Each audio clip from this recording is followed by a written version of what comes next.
Afternoon, everyone. Happy Monday. Hopefully the audio should be a bit better today. You'll have to let me know what that's like. But I thought we would have a little, something cropped up. Now, this is most unusual for me to talk about this specifically, not the press reform side of it. I'm very much into the idea of media reform in general.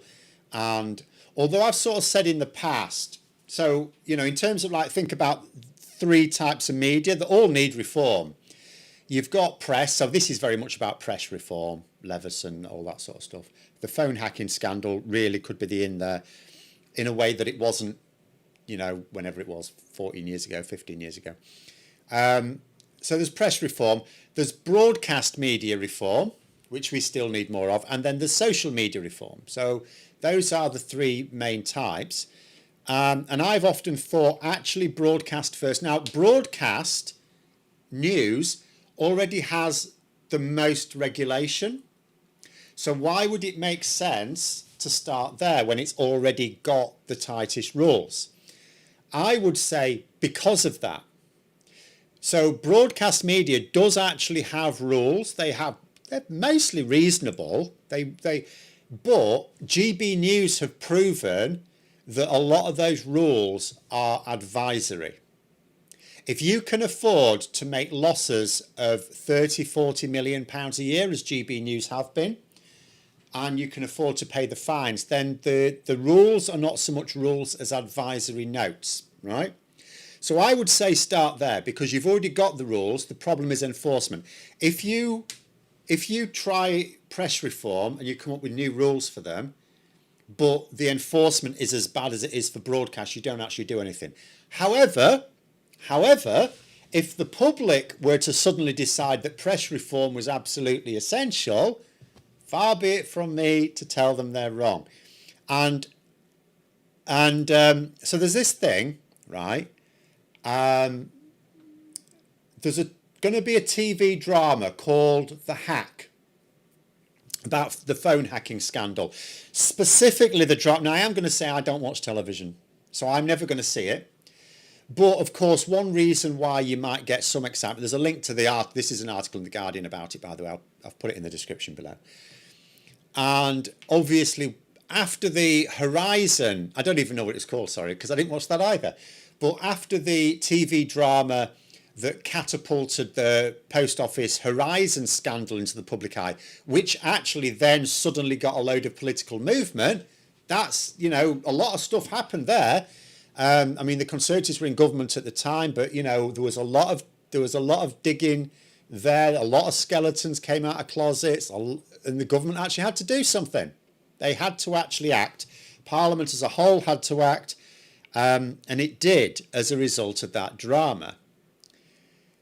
So, of course, people are thinking, "Oh, could this replicate it?" Now, there's a sense in which maybe it could, but it's not guaranteed. Remember, there have been other TV dramas of other scandals that didn't really do anything.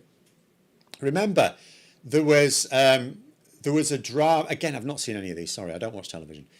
But there was a drama about the way the Brexit referendum was fiddled, wasn't there, a little bit? In terms of specifically from the point of view of Dominic Cummings, Michael Gove and Boris Johnson. So, but that didn't outrage the public. So there have been dramas on scandals before. They've not.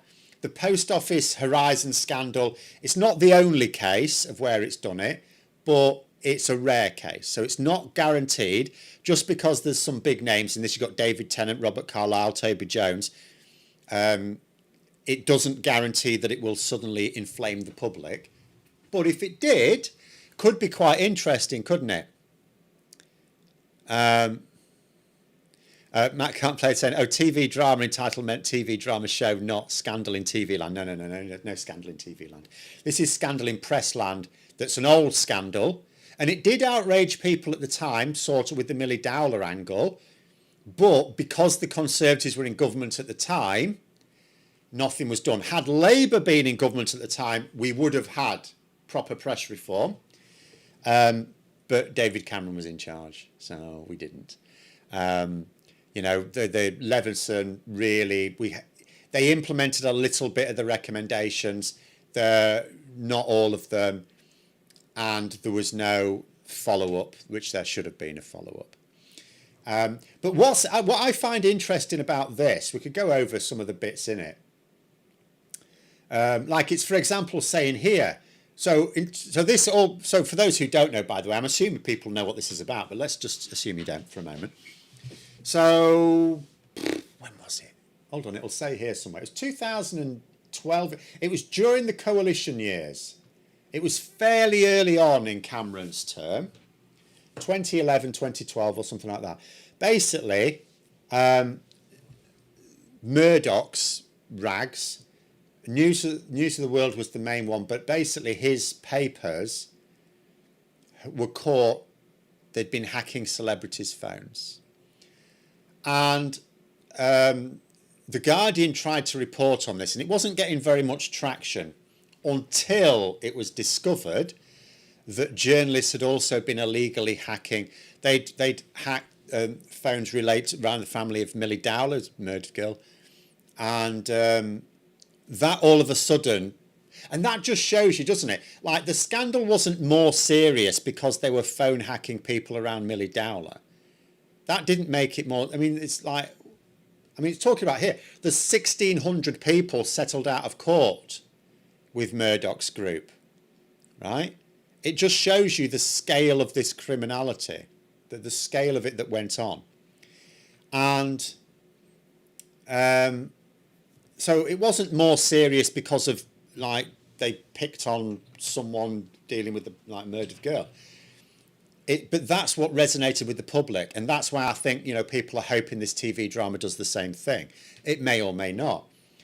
But one thing I found quite interesting about this, although it mentions in the article that Starmer isn't showing any signs of wanting a new review or to look at press reform, which is totally true. Of course, he's given no inkling. But there are a couple of interesting dimensions now that are very different. The first, of course, is at the time. So this drama is going to be focusing very much on the Guardian reporting on it, the actual, the journalists who tried to expose it.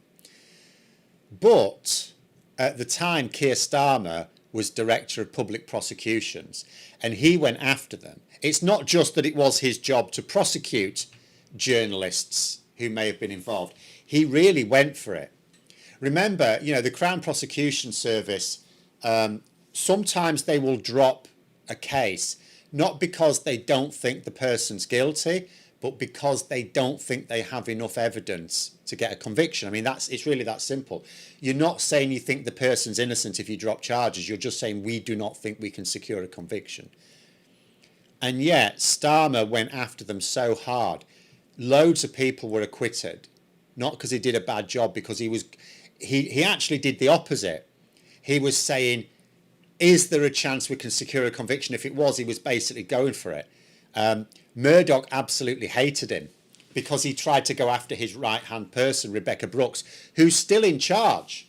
Rebecca Brooks is still in charge of his operations in the UK. Starmer tried to put her behind bars. He did manage to put Andy Coulson behind bars. I say audio seems better to me, not clipping. Yes, I adjusted a couple of things with some expert advice. It seems better now. It may still need adjusting a bit more, but anyway. So Keir Starmer really went for it. And then there was another interesting thing, because you think, okay, Keir Starmer, the prosecutor, obviously is going after these people. Sure, great. But Keir Starmer, the Prime Minister, particularly at a time where, Labour aren't doing that brilliantly, does he really want to start a war with the press? I would actually say, I think actually it's a good time to start a war with the press, because it's not like they're giving him a fair crack of anything anyway, are they? So I would actually say I don't think Starmer should be cowed.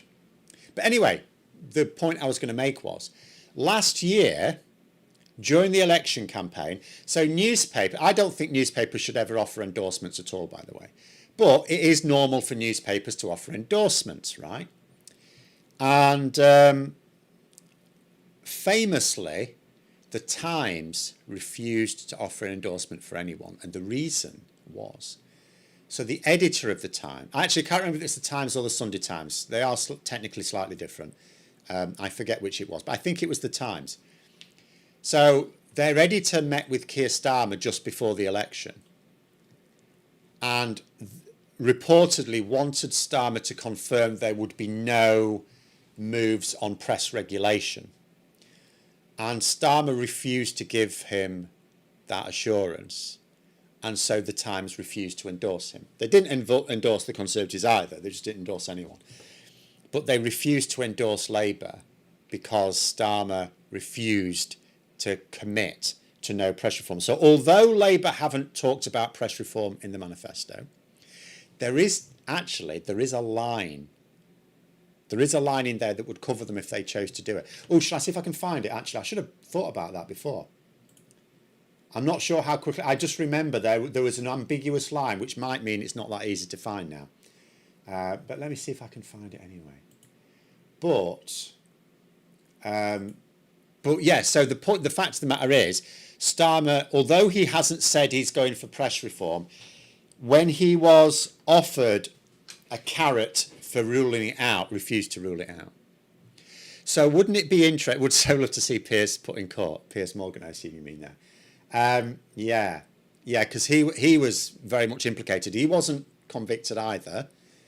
The only big name that was really convicted was Andy Coulson, who was close to David Cameron, who was a senior advisor for David Cameron. Starmer banged him away, banged a few others away as well, but in terms of the big names, only Andy Coulson went down. Rebecca Brooks didn't. Piers Morgan was, he was separate. He wasn't part of the News of the World at the time, was he? But nonetheless, his paper, it was the Mirror at the time, it was a left-wing paper, but his paper was implicated in it. But he himself was not. But wouldn't it be interesting if you could actually get if this TV drama, if it did resonate with the public in the same way that Horizon TV drama did, because that really did change a lot of things. That forced the government and Parliament to have to act. And as I say, this could end up, if Labour play it well, could end up working quite well for them as well. Because, first of all, like, Labour want press reform, right? Of course they do. Why wouldn't they? The press are against them. The press are against them worse than broadcast media. Not as badly as social media, but that's social media. That's because there's no pissing regulations there. There's like a few now, but not serious ones. So of course Labour would want it, but they don't want to be seen to be attacking the free press, right? And quite rightly. But what if the public demanded changes? What if the public demanded changes? That would be interesting. And do you remember with the Horizon thing? So they went out, like Ed Davey, for example, went through the ringer because obviously Tory press, they tried to shield all the Tory ministers, but he was a post office minister at the time, even though he was only a post office minister for a brief period of the time. But nonetheless, because Ed Davey was a material threat to the Conservatives in the upcoming election, the Tory client media went after Ed Davey, right? So he was really put through the ringer. You couldn't really do that with Starmer, could you? You couldn't really do that with Starmer because at the time he can say, I went after them. So if this did resonate with the public, it would give Starmer an opportunity to side with the public. There'd be no, oh, what did you do when the scandal broke? Because he can say, I went after him. I went after him, and I'm sorry I couldn't get more of them, but I went after him. They can provably do that. And that might paint Starmer in a better light. But also, he can then really lean into it. I'm just going to have a little look here. Let's see if I can find it in the manifesto. Because there was a line that was an ambiguous line, but it would allow it.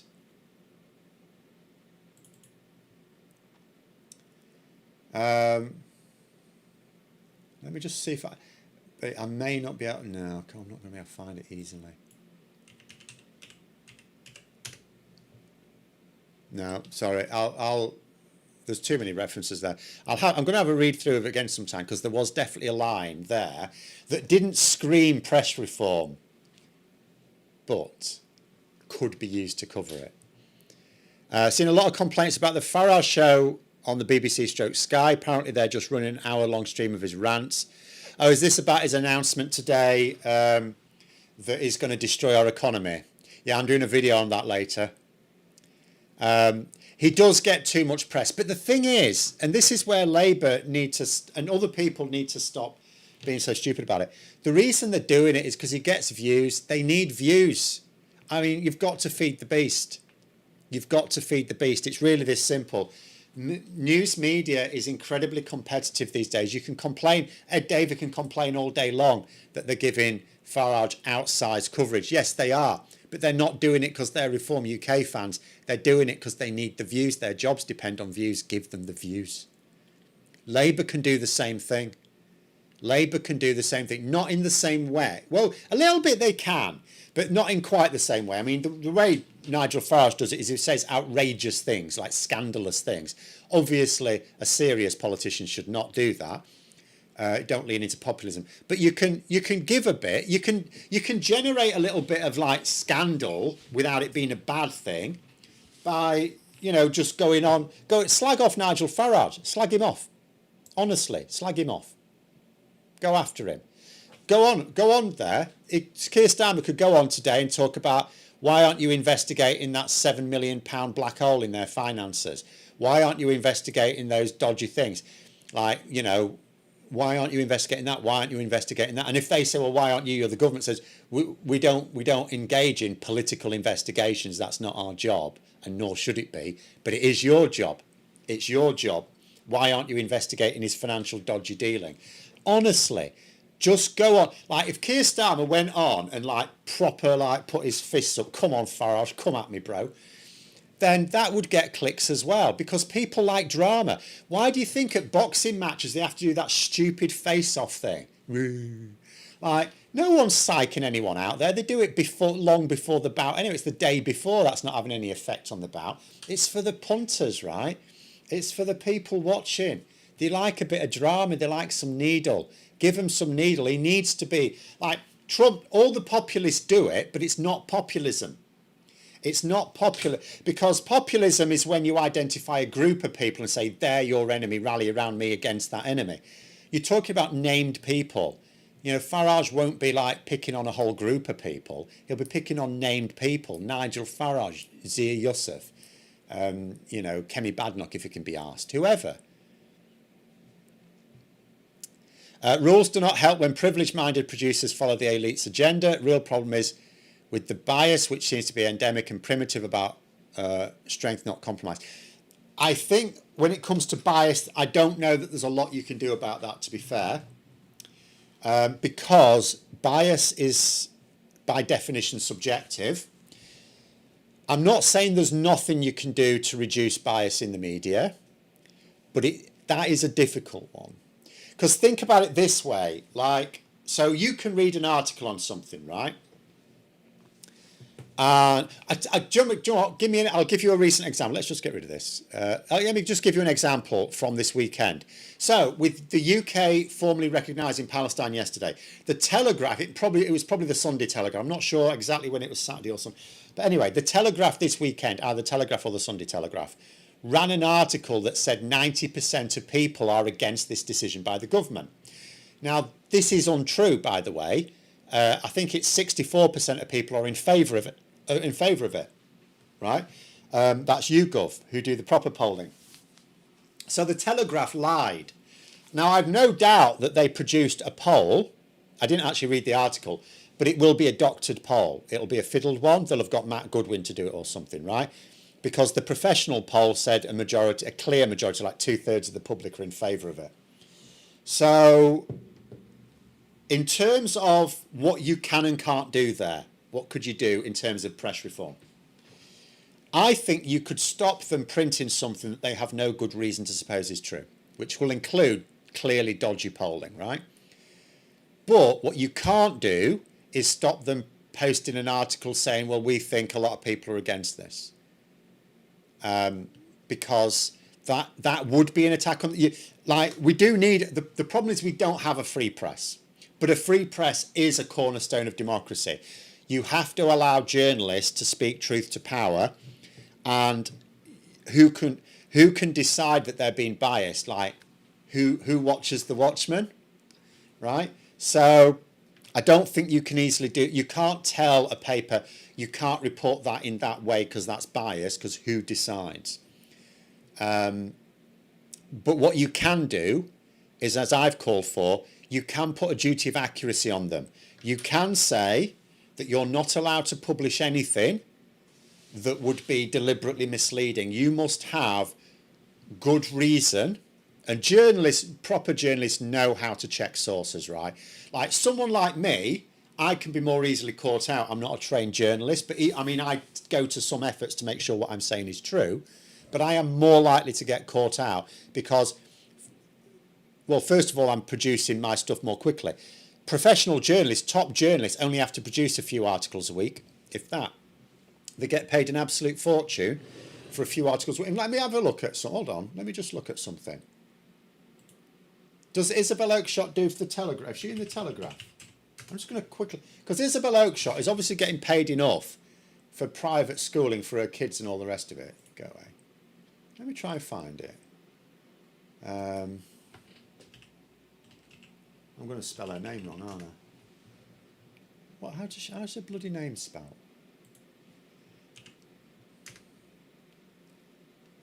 Isabel Oakeshott, here we go. Right, let me have a look. Oh no. Come here. So Isabel Oakeshott, I can see in terms of her articles on the Telegraph. Now she may work for a couple of others as well, but for the Telegraph she's getting paid a fair whack. 18th of September she wrote an article, 11th of September, 6th of September. So she's writing about one a week. She lives in Dubai. She can afford private school. Okay, she's not paying tax, but she can afford private schooling. She's well off. She's getting paid a fair whack. And someone tell me, does she work anywhere else? I mean, it's like doing multiple jobs. But at the Telegraph, she's writing one article a week by the looks of this. Sometimes two, but it looks like an average of one article a week. She's paid as a top journalist for one article a week. So she can afford to spend days on one article. I have to do 2 or 3 a day, right? So I don't have as long to do that research. I mean, still have to make sure it's not an excuse. I still can't get anything wrong, but I don't have as long. So they know how to do this. So what you can do is put a duty of accuracy on them with criminal sanctions if they don't. So if they publish something that is untrue and they cannot demonstrate that they had good cause, they can't just come out with it, oh, we thought it was, they sounded plausible. It's like, no, you needed to check. Now, I'm not saying you criminalise a journalist for getting something wrong, right? Anyone can get something wrong. Did you take reasonable steps that would be expected of a professional journalist to get it right? If the answer is yes, then if you've got it wrong, it's just a mistake. You put your apology in the paper, job done. But if it's like, why did you think this was true? Oh, well, some bloke from a Tory think tank said so. That's not good enough. Duty of accuracy. Right. The other thing you can do is ban foreign ownership. Now, we have got a half and half on that. Ironically, the Tories technically banned new foreign ownership after the Telegraph was going to be sold to a Saudi conglomerate, right? So what you can do, so it is already the case now that a foreign group or person is not allowed to get more than above something like 15% of a stake in a British paper. But of course that doesn't stop the foreigners who already own them. Also, it doesn't stop people who are technically British but don't live in Britain. So here's what I would do in terms of ownership, right? Majority ownership, I wouldn't stop people buying shares in it, but majority ownership has to be controlled or shared amongst named individuals, none of these shady groups, named individuals who are resident in the UK and for tax purposes as well. So they can't have their business interests registered offshore. They have to be registered entirely in the UK. And I would say entirely in the UK. And also that the newspaper itself, like the Daily Mail, for example, the Daily Mail is not only owned by a tax exile, But the Daily Mail itself is a tax exile. The Daily Mail is officially not registered in Britain, so it dodges taxes. Oh, Oakeshot's also international editor for Talk TV. Okay, I won't be able to check on her work for that. I mean, the only thing I can do is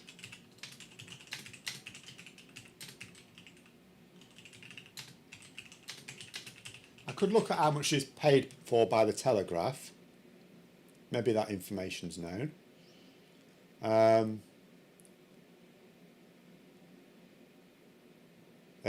All it says here is from March 2023, she's rumoured to be paid a six-figure salary.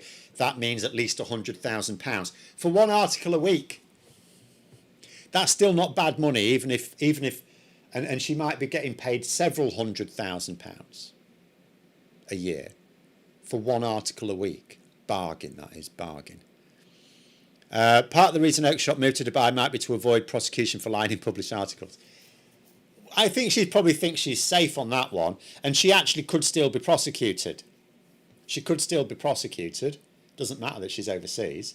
Even if we can't extradite her, it would at least mean she lose. Because, like, put it this way. So let's say she was to be prosecuted, right? And we couldn't extradite her. No problem. She'd have to lose her job, wouldn't she? Because those places wouldn't be allowed to carry on employing her, because then they'd be in the frame, right? So there we go. Who's reading this bar? What Isabel Oakeshott stuff? Well, obviously, if they're paying her, and this was 2023, presumably her salary goes up. If they're paying her potentially hundreds of thousands of pounds for one article a week, must be a fair few reading. In fact, like, can I see? Hold on the Daily Mail, you can, you can't actually see. You can you can't see views on the Daily Mail, but you can see shares and likes and stuff, so you can get a rough idea of how many people are seeing it. I can't actually see that here, but it must be a fair few, otherwise they wouldn't pay her. Paula, make that habitually resident the same for receipt of benefits. Yeah. But yeah, I mean, I don't think a British-based newspaper should be based abroad. Why should it? It should be based in Britain and pay full UK taxes. And anyone who owns majority shares should also be based entirely in the UK. Well, basically, the majority control should be based in the UK for tax purposes and residency purposes. After all, no one's going to be writing articles. You could even actually... Ooh, what about this for an idea? Ooh. I would do this just out of spite, you know, right? What about this for an idea? So, Isabel Oakeshott, right? She's writing articles, claims to be British patriot, right? Writing articles about British politics, but she's based abroad. How about this, right? So a newspaper, you not only say its owners have to, or the controlling owners have to be based in the UK for tax purposes, and so does the paper itself and its officers. But what about also saying that for its senior staff? So editors and senior journalists. And how about you define that by the salary, right? So how about you say that anyone paid more than, say, double the median national average by the newspaper, they're not allowed to employ them unless they are also resident in the UK for tax purposes. So Isabel Oakeshott would either have to take a hefty pay cut, or they wouldn't be allowed to employ her unless she was in the UK for tax purposes. I don't care whether that would actually make the media... It might actually... You could make an argument that that would make the media less biased, but I would just do that just for larks. Do you know what? If I was Starmer, I'd be up for this. I'd be thinking to the press, right, you basically... Because they are being absolute arseholes. The press are being... they go beyond being critical of the government, right? They go beyond being critical. By Richard Littlejohn as well. Quite a few of them, maybe. You know, but do that. Absolutely do that. Ban foreign ownership. And yes, if you're British but live abroad, you're foreign, right? That's foreign ownership. You know, in this country. A French person living in this country has got more interest in the British interest than a British person living in France. Really that simple. I mean, Andrew Neil as well. We could. Oh, there'll be plenty in the list. There'll be plenty there. Do that. Do that.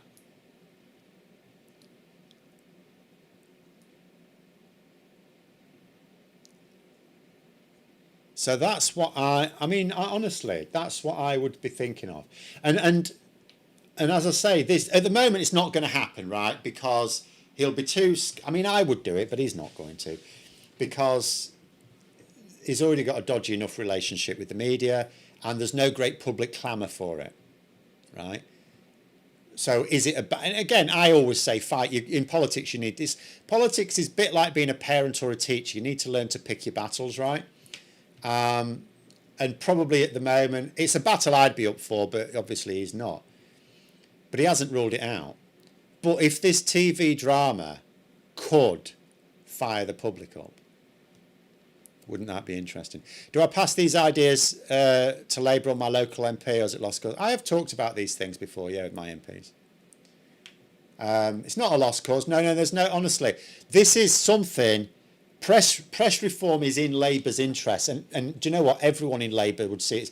The press are no friends to Labour. The Mirror are literally the only publication that are friendly to Labour, the only one. And when I say that, I mean, you know, even ones that are fairer are not actually fair. Like, because you do get, again, it's the clicks. I'm not blaming, I'm not saying they've got some secret agenda against Labour. Obviously, the Tory ones do. But even some of the other ones, they ain't got a secret agenda against Labour. It's good for clicks. Like, what's going to do best for eyeballs? Labour are doing really well on this thing. Or, Labour have shit the bed again. I mean, you know, it just... Bad news, outrage, tales of scandal and sleaze, they just do better. They do better than, this is actually not bad. Yeah, let's give them some credit. It's just the nature of it. So Labour need to lean into that. Use the media themselves. Needle some people. Stop trying to be taking the high road. The high road doesn't exist anymore. No one's on it. The Michelle Obama thing don't work anymore. It's in the past. Done. I suspect it didn't really work then. It was just a good slogan, right? But it certainly doesn't work now. Get into the gutter, get fighting. Call Farage out. Keep calling him out. Call out his financial dodginess. What about 7 million quid then? What about this? What about that? Why aren't you investigating that?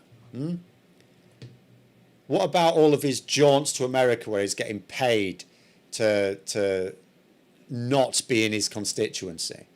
You know, why aren't you making anything of that? And proper deal with that. Nick Dissar, I should really cancel my sub to The Guardian. It's become atrocious with its opinion pieces. Much preferred byline, good local news. I actually did cancel my sub with The Guardian, but I still read it. Now, here's the reason why I did. And it's not because of the way they treat Labour at all. The opinion pieces are the opinion pieces. Do you know what? Opinion pieces are designed to be... they stoke outrage. It's the nature of the beast, whatever. At least The Guardian make it clear it's an opinion piece, so I don't mind that.